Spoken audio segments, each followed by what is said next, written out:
নমস্কার দর্শক বন্ধুরা, আজকে নতুন দিনে একটা নতুন যাত্রাপথের ভ্লগে আপনাদের সবাইকে স্বাগত। দিনের শুরুতে প্রথমে ডানলপ থেকে ডান দিকে বেঁকে চলেছি দক্ষিণেশ্বরের কালী মায়ের কাছে শুভ কামনা নিয়ে আজকে সুদীর্ঘ পথের সূচনায়। অনেক প্ল্যান নিয়ে 4টে জেলা সফরে সকাল সকাল বেরিয়ে পড়েছি। ইচ্ছে ছিল ভোর 6টার আগেই বেরোনোর, কিন্তু তা আর হলো কোথায়। যাই হোক, দের আয় পর দ্রুস্তায়। নিবেদিতা সেতুকে ডান পাশে রেখে বামের রাস্তা ধরে চলেছি দক্ষিণেশ্বরের সার্কেলের কাছে। শুনছি এখন জেলা সফরের একটা ভৌকাল চলছে। তার অনুপ্রেরণা না হলেও নিজের ভ্রমণ পিপাসু মনকে একটু শান্ত করতে সপ্তাহের যাতাকল থেকে মুখ ঘুরিয়ে খানিকটা দমকা বাতাসের ছোঁয়া পেতেই এই প্রচেষ্টা। ভেবেছিলাম তো অনেক কিছুই, কিন্তু আজ ঘুম থেকে উঠলাম তখন 6:45। কোনো রকমে তাড়াহুড়ো করে রেডি হয়ে ব্যাগে জিনিসপত্র গুছিয়ে নিয়ে বেরিয়ে পড়লাম। তখন 7:15 বেজে গিয়েছে, আর এটাও বুঝতে পারছি আজ ফিরতে ভালোই দেরি হবে। তবে এখনই ফেরার চিন্তা না করে উপভোগ করাতেই ফোকাস করি। আর বলতে বলতেই এসে গেছে আমার সাধের বালি ব্রিজ। ডান দিকে কালী মন্দির আর বাম দিকে নতুন নিবেদিতা সেতুকে রেখে কলকাতা থেকে গঙ্গা পেরিয়ে প্রবেশ করব হাওড়া জেলায়।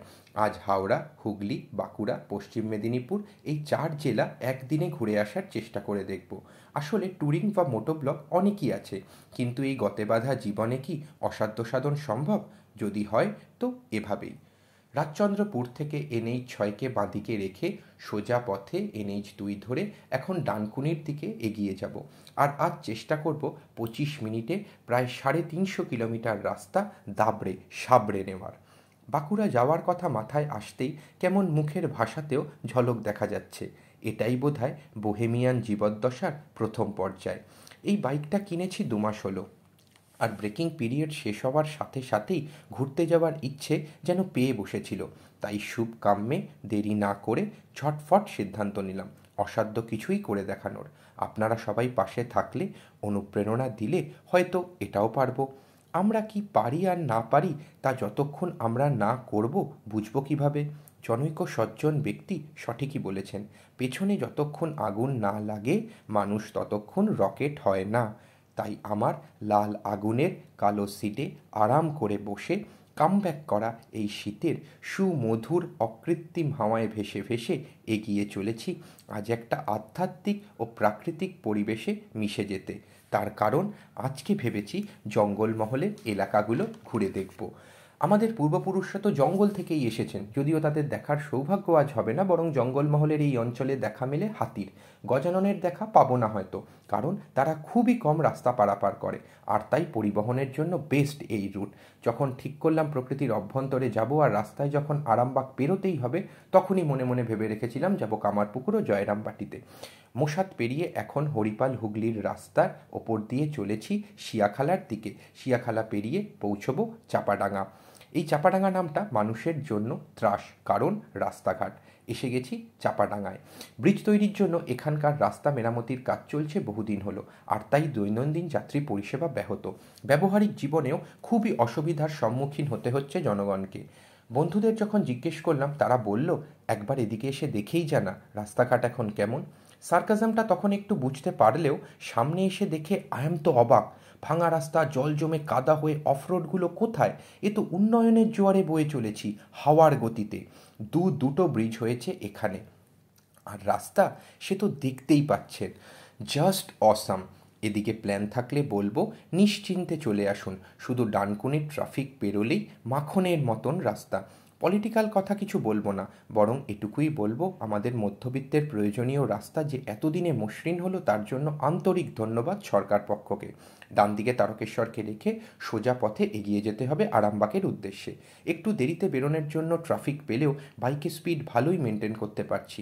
রাস্তা এমন হলে সাইকেল নিয়েও ব্রিজ পারাপার করবে মানুষ, কারণ নিচে সর্বক্ষণ ভিড় লেগে থাকে। সাইকেল নিয়েও যাতায়াত করা যায়। ওপরে রাস্তা 4 লেনের, আর বাঁদিকে বিখ্যাত সামন্ত রোডকে রেখে একবারও না থেমে গড় গড়িয়ে এগিয়ে চলেছি ঠাকুরের কাছে। আমার ছেলেবেলায় 10টা বছর কেটেছে ঠাকুর মায়ের পরিবেশে মিশন স্কুলে। সকালবেলায় প্রার্থনা মন্দিরে ওং সহনা ভবতু সহন ভুনক্তু গাইতে গাইতেই পার করেছি দিনগুলো, আর বাড়িতেও পূজা পার্বণ লেগেই থাকে। ফলে মাকে যখন আজকের প্ল্যানের কথা বললাম, তাই মা আর বারণ করেনি, বরং বলেছিল সাবধানে যাস। ঠাকুর মায়ের আশীর্বাদ নিস ঠিক করে। বলতে বলতেই এসে পড়েছি বিবেকানন্দ স্ট্যাচুর কাছে। যুব শক্তি ও যুব প্রেরণার পথপ্রদর্শক গুরু, সেই শিষ্য যেন দাঁড়িয়ে আছেন তার গুরুর দুয়ারের সম্মুখে। এই স্ট্যাচু থেকে সোজা রাস্তায় খানিক এগিয়ে ডান দিকের রাস্তা ধরে যেতে হবে রামকৃষ্ণ মঠের উদ্দেশ্যে। ওখানে নাকি ফটোগ্রাফি নট অ্যালাউড। তা গিয়েই দেখি কি হয় আর কি না হয়। এবার ডাকবাংলো মোড় থেকে ডান দিকের রাস্তা ধরে যাব মঠে।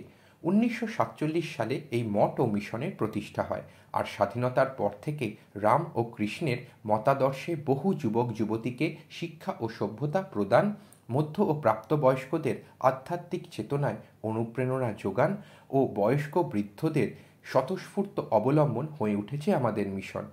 অনেক নিয়মের মধ্যে দিয়ে বড় হয়ে ওঠার সেই সময়গুলোকে তখন খারাপ লাগলেও আজ মিস করি, সব মিস করি। মনে পড়ে স্কুলের সেই দিনগুলো, সেই নিয়মানুবর্তিতাগুলো। আর এখন এসে পড়েছি রামকৃষ্ণ মঠের সামনে। ছবি তোলা নিষেধ, তাই ক্যামেরা করতে না পারলেও প্রাণ ভরে আশীর্বাদ নিলাম ঠাকুরের কাছ থেকে। আর এখন উল্টো দিকে হালদার বাড়ির পুকুরের কাছে যাব।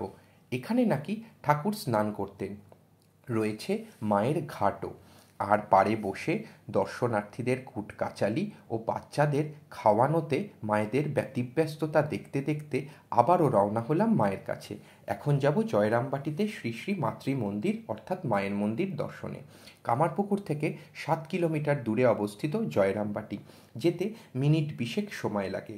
গ্রাম্য পরিবেশের মধ্যে দিয়ে এই পথ যেন খানিকটা স্পিরিচুয়ালিটি সবার মধ্যেই ভরে দিচ্ছে অছিলায়। নিজের অ্যানিম্যাল সত্তাকে একটু ঘুম পাড়িয়ে স্পিরিচুয়ালিটিতে ভর করে এগিয়ে যাব মায়ের কাছে অনেক অভাব অভিযোগ আবদার জানাতে।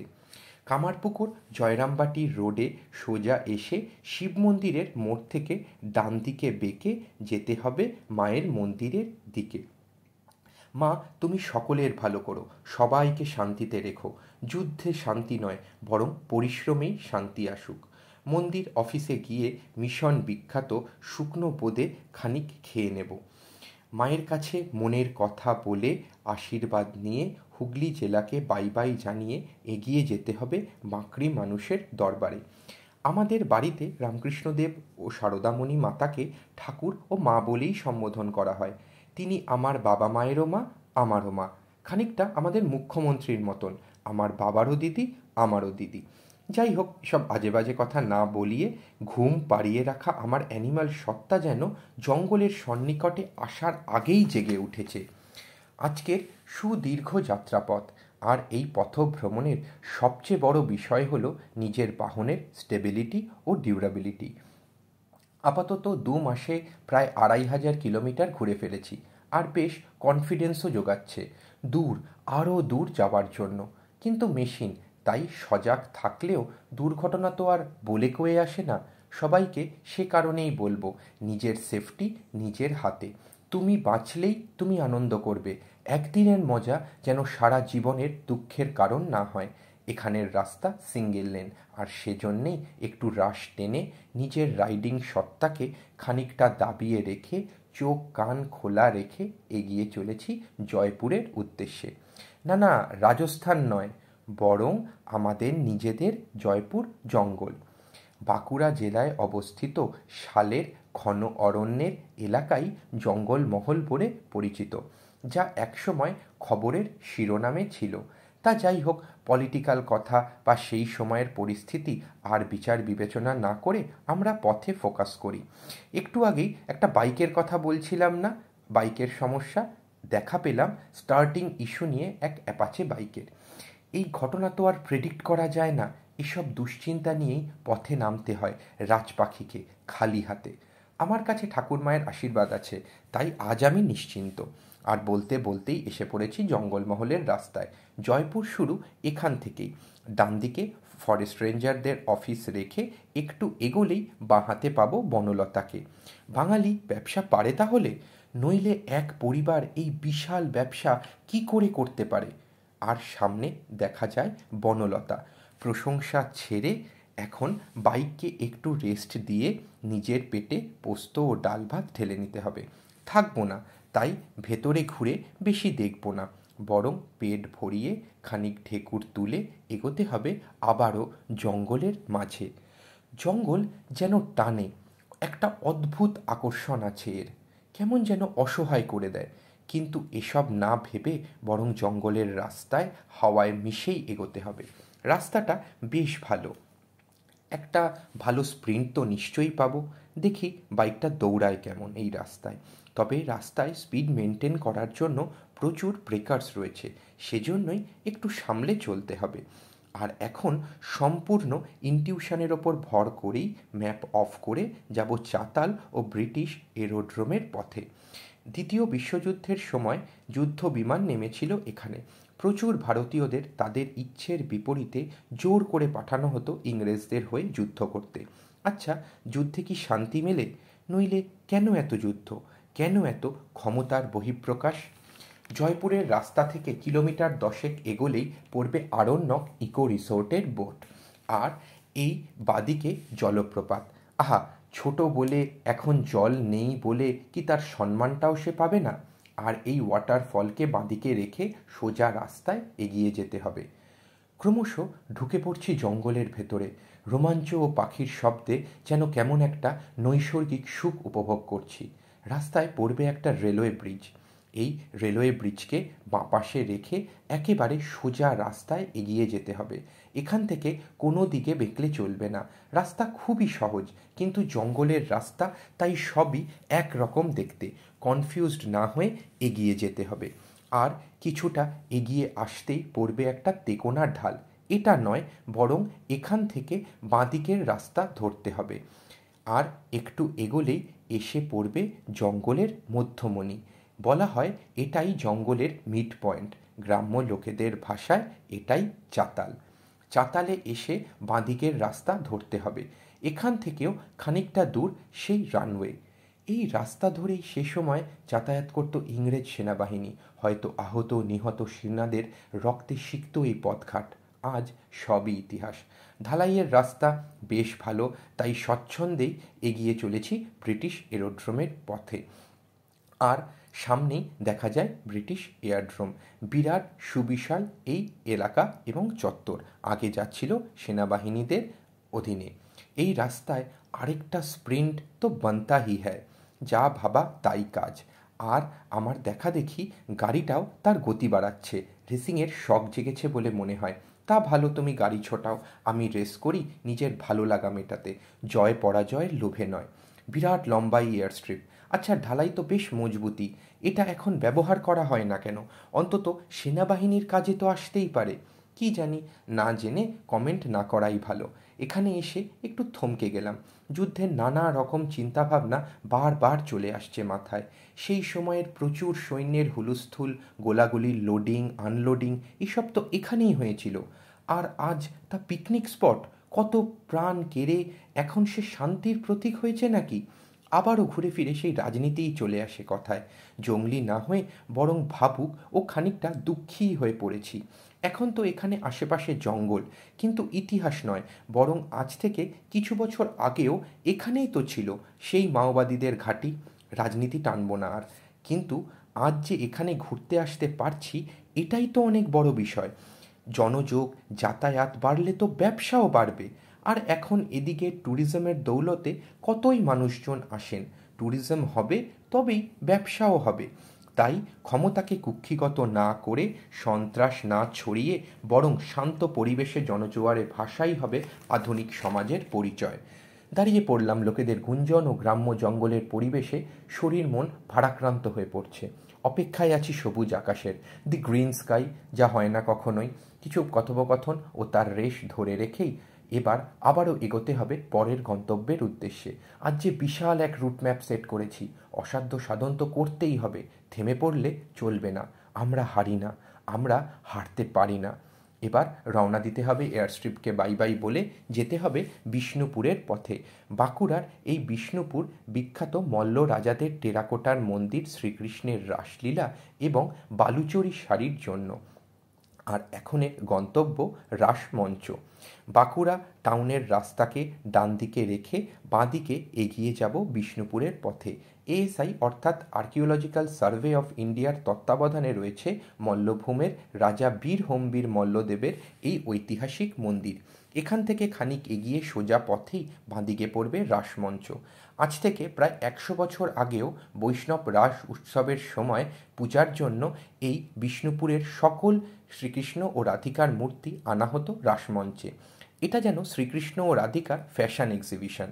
এই প্রথা 1932 সালের পর আর কন্টিনিউ করা হয়নি। তবে রাসমেলায় বিষ্ণুপুরের জৌলস আজও বিদ্যমান, অস্বীকার করা তো আর যায় না। কিন্তু সেই সব দিন আজ শুধুই ইতিহাস, চিহ্ন হিসেবে থেকে গিয়েছে এই মন্দির। 300 বছর ধরে দাঁড়িয়ে আছে, মাথার ওপর দিয়ে বয়ে চলেছে কর্কট ক্রান্তি রেখা, ট্রপিক অফ ক্যান্সার। গরমটা কেমন হয় বোঝা যাচ্ছে আশা করি। সূর্যের তাপে এই শীতেও বেহাল দশা। মন্দিরের পাশে বাগান ও মূল মন্দিরের পেছনে এখানের জনবসতি এলাকাকে একদমই ঘরোয়া পরিবেশে পরিণত করেছে। এখানের এন্ট্রি ফি 25 টাকা, আর এই টিকিটই সব এএসআই মন্দিরগুলোর জন্য প্রযোজ্য। আছে গাইডও। মন্দিরের গর্ভগৃহে প্রবেশ করে দেখতে পেলাম স্কোয়ার শেপের ইটের ব্লক দিয়ে তৈরি এই মন্দির। ফ্লোরিং থেকে ওয়াল সবেতেই মজবুতি গ্যারান্টেড। আজকালকার বালি ভর্তি ইট হলে তো একদিনে গায়েবই হয়ে যেত। মন্দিরের ভেতরে ঘুরতে ঘুরতে ছেলেবেলার লুকোচুরি খেলার দিনগুলোর কথা মনে পড়ে যাচ্ছে। দারুণ লাগছে। আজকের দিনটা খুবই সুন্দর উপভোগ করছি। ভেতরে এমন কিছু জায়গা রয়েছে যেখানে এই কাঠফাটা রোদের আলো প্রবেশ করতে পারে না। কি জানি কি কাজে ব্যবহার করা হতো এটা। মাঝে মশাল জ্বালানোর জন্য কোনো জায়গাও তেমন লক্ষ্য করলাম না। আগেকার দিনে কিভাবে যে এটা ব্যবহার করতেন রাজারা কে জানে। এই শীতেও গরম থেকে বাঁচতে অনেক দর্শনার্থীরা আশ্রয় নিয়েছেন এই মন্দির প্রাঙ্গণে। গ্রীষ্মে ভুলেও আসবেন না এখানে, নইলে ডিহাইড্রেশন বাধা। সঠিক চয়েস অফ টাইম, আর দেরিতে শুরু করলেও অন টাইম চলতে চলতে আনন্দ আরও বেশি উপভোগ করছি। ঘুরপথে ঘুরে ঘুরে বেড়াচ্ছি মন ভরে। বেশ লাগছে। কত কিছুই না মনে পড়ে যাচ্ছে এই আবহাওয়ায়। গদ্য কবিতা না জীবনের বাস্তবতা, তার পার্থক্য যেন করতে অক্ষম হয়ে পড়ছি। যাই হোক, আপাতত মায়া কাটিয়ে লালমাটির রাস্তা ধরে বাঁকুড়াকে পেছনে ফেলে গড়বেতার রাস্তা ধরে নেব। যেতে হবে গড়বেতার উদ্দেশ্যে, পশ্চিম মেদিনীপুরের গড়বেতা।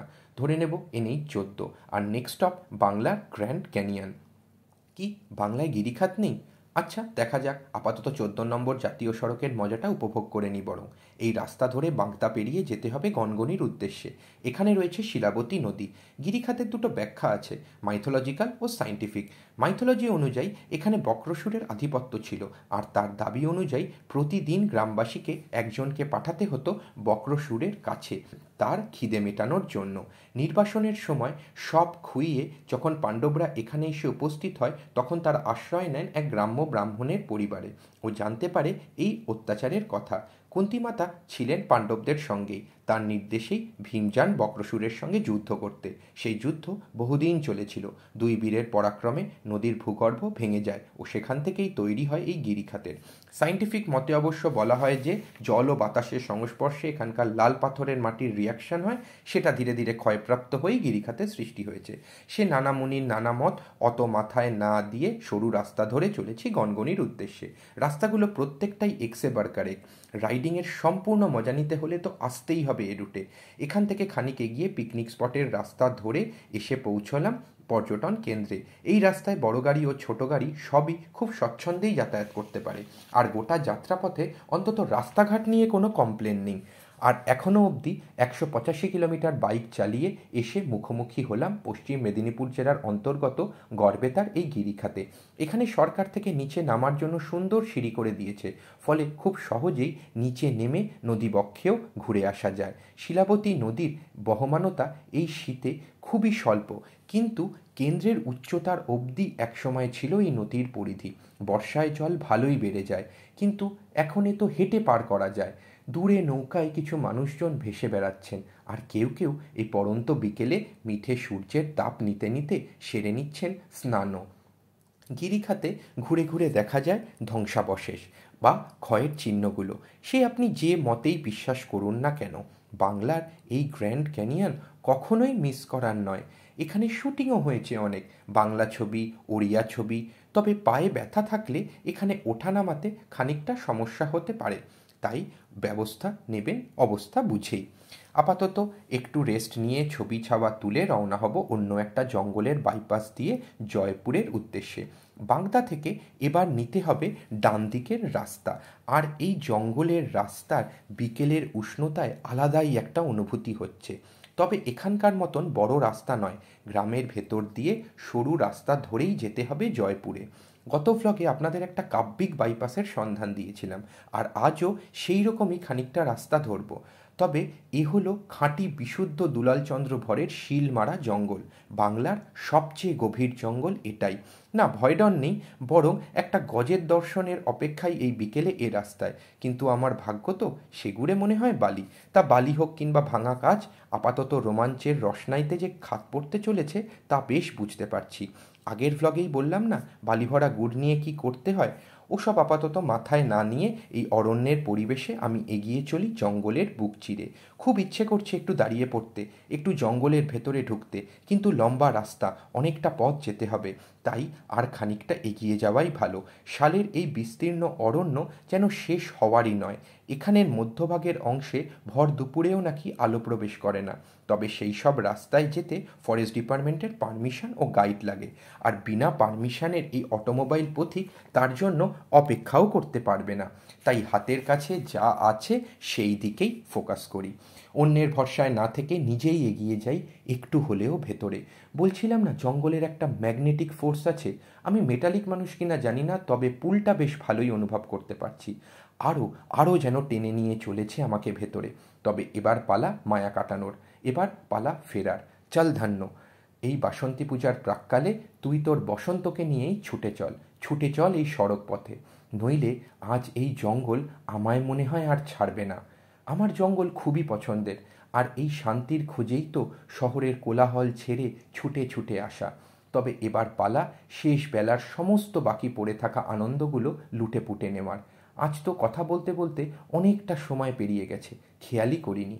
কেমন লাগছে এই ব্লগ? ভালো মন্দ যেমনই লেগে থাকুক নির্দ্বিধায় নিঃসংকোচে বলুন, জানিয়ে দিন কিভাবে কি করে আরও ভালো করা যায়। মনে রাখবেন, এক কমেন্ট এক গভর্নমেন্ট। উফ, যত আজে বাজে কথা।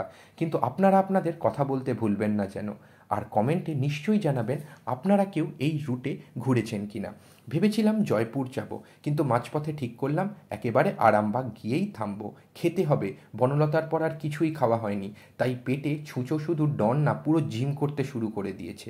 কিন্তু আবারও দাঁড়িয়ে পড়লাম এক সবুজ প্রান্তরের প্রান্তে। দূরে চাষিদের শেষবেলার কার্যসিদ্ধি, আর রাস্তার অপর প্রান্তে দাঁড়িয়ে আমার বাহন। ফ্যাক্টরির গনগনে ধোঁয়ায় মিশেই গনগনির সৌন্দর্য মনে নিয়ে এগোতে হবে। আজ অবধি প্রায় 262 কিলোমিটার বাইক রাইড হয়ে গেছে। আরও প্রায় 90 কিলোমিটার রাস্তা পেরোতে হবে, তাই আর থামা নয়। ফেরার পথে বরং উপভোগ করব চাপাডাঙ্গার সেই ব্রিজ।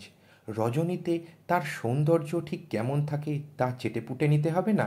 ঠান্ডা এখন বেশ ভালোই লাগছে, তবে ফিকার নট, এ রাস্তা এ শাম আভি জওয়ান হ্যায়। আর জওয়ান বলতেই ইচ্ছে হচ্ছে বলার বান্দা আভি জিন্দা হ্যায় और बंदे को जिष्णु कहते हैं। আর বেশি বাঁধাবুধি না করে আপাতত চাপাডাঙ্গাকে পেছনে ফেলে তারকেশ্বরকে বাঁ দিকে রেখে এগিয়ে যেতে হবে ডানকুনির দিকে। সবাইকে বলবো এক কমেন্ট করে এক গভর্নমেন্টকে এক লাইক এক লাইফ বানিয়ে ফেলুন। আর হিউমার বা পানিং কারো খারাপ লাগলে তাও জানাবেন কিন্তু। নোভাইস থেকে অ্যামেচার হয়ে উঠে হবে যে, তাই আপনাদের সহযোগিতা একান্ত কাম্য। আর কিছুটা এগোতেই হঠাৎ করে জনৈক এক ব্যক্তি রাস্তায় এসে পড়ল। দিলাম ধমক বেশ করে। নিশ্চয়ই কিছু বদমতলব ছিল, আর সামনেই পুলিশ দাঁড়িয়ে রয়েছে দেখে তাদের কিছু বলতেই তারা ইশারা করে রাস্তা দেখিয়ে দিল চলে যাওয়ার। পুলিশের গাড়ি কর্মী থাকা সত্ত্বেও কীভাবে যে তারা চলে আসে কিছুই বুঝতে পারি না। আর এবার এগিয়ে যেতে হবে বালি ব্রিজের দিকে। ওমা, এ কি রেয়ারেস্ট টু রেয়ারেস্ট মোমেন্ট! যারা ট্রেনের টাইমিং জানেন তারা এই সাক্ষাৎ পান ঠিকই, কিন্তু সম্পূর্ণ অজানাভাবে হঠাৎ করেই যে দেখা পাবো ভাবতেও পারিনি। ট্রেন, আমি, বাইক, বালি ব্রিজ, অসাধারণ এক কম্বিনেশন। ট্রেনের সাথে একটু রেস হয়ে যাক বরং ফেরার আগে। রাস্তা বেশ ফাঁকাই, তাই মন্দ হবে না। কিন্তু ট্রেন তো আমায় পাশ কাটিয়ে মিলিয়ে যাচ্ছে দূরে, বহু দূরে। তাই যাই হোক, ট্রেনকে আপাতত বাই বাই বলে ঘরে ফেরার তাগিদ আমাকে পেয়ে বসেছে। সবাই লাইক, শেয়ার আর কমেন্ট করতে ভুলবেন না যেন, সাথে চ্যানেলটাকেও সাবস্ক্রাইব করে নেবেন।